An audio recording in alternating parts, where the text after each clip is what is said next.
a Gottlieb sounds only soundboard. This one goes into a Counterforce.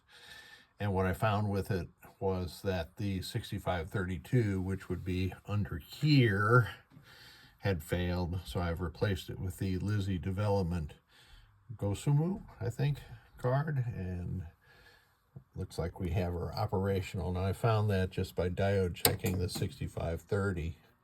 I may have said 6532 before. And I have it set to play Spider-Man sounds, which I'm most familiar with, versus Counterforce. So here we go. Start button. That is normal. Plunge the ball.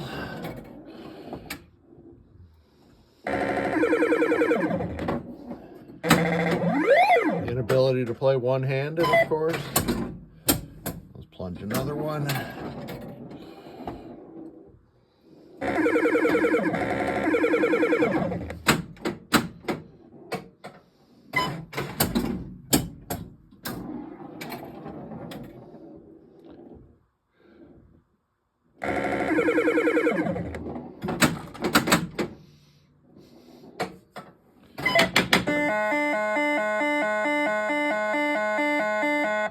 Those are all the normal sounds of Spider-Man.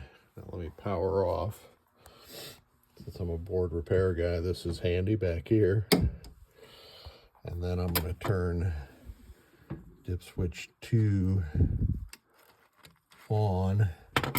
And now it's going to be making Counterforce sounds. One thing I should point out is you no longer need the ROM at that location. And in fact, you should remove the ROM. So let me start a game and we'll hear a little Counterforce.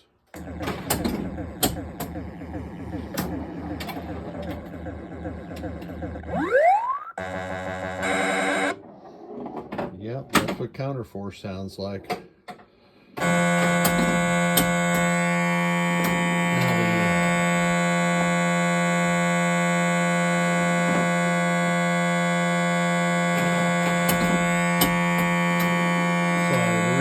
Sounds like that right now is because of the software interface to the sound card for Counterforce is slightly different than Spider-Man. And when it drains the ball, it doesn't turn off a particular sound.